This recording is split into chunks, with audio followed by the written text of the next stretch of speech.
अस्सलाम वालेकुम दोस्तों, इस वक्त मैं मौजूद हूँ एक दीनी इदारे में। तो यहाँ मैंने बच्चों का कुरान सुना, वो बड़ा खूबसूरत कुरान पढ़ रहे थे, तो मेरे दिल में आया आपको भी उनका कुरान सुनाते हैं। हमारे पास उस मदरसे के एक तालिब इल्म मौजूद है, आइए आपको उसका कुछ कुरान सुनाते हैं। जी मोहम्मद अली, कैसे हो आप? ठीक। जरा सुनाइए कुछ हमें। अऊज़ु बिल्लाहि मिनश शैतानिर रजीम, बिस्मिल्लाहिर रहमानिर रहीम। वइज़ क़ाल इब्राहीम रब्बि जअल हाज़ल बलद आमिनन वजुनुबनी वबनिय्य अन नअबुदल असनाम।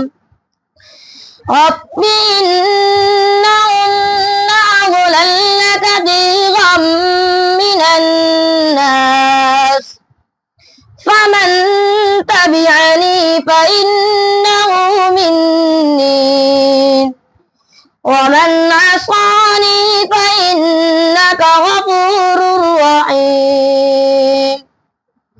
रब्बना इन्नी अस्कन्तु मिन ذُرِّيَّتِي بِوَادٍ غَيْرِ ذِي زَرْعٍ عِندَ بَيْتِكَ الْمُحَرَّمِ ربنا ليقيموا الصلاة فاجعل أفئدة من الناس تهوي إليهم وارزقهم من الثمرات لعلهم يشكرون. ربنا إنك تعلم ما نخفي وما نعلن وما يخفى على الله من شيء في الأرض ولا في السماء. الحمد لله الذي وهب لي على الكبر إسماعيل وإسحاق إن ربي لسميع الدعاء.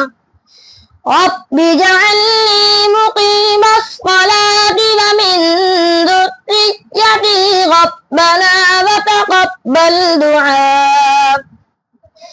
ربنا اغفر لي ولوالدي وللمؤمنين يوم يقوم الحساب. صدق अल्लाह अज़ीम। माशाल्लाह, ये बच्चा है। हमने कहा था कि वीडियो के आखिर में कहेंगे कि हम किस मदरसे में हैं। ये तालिब इल्म है, तहसील शोरकोट जिला जंग में मदरसा है, मदरसा अरबिया खुद्दाम इस्लाम, जंग रोड शोरकोट शुमाली में, वहाँ का ये तालिब इल्म है।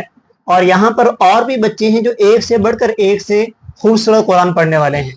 तो अगर आपको इसकी तिलावत पसंद आई हो तो कमेंट सेशन के अंदर बताइएगा, हम मजीद बच्चों को भी आपको कुरान सुनाएंगे। आज की वीडियो इसी पर ख़त्म करते हैं। अल्लाह हाफिज़।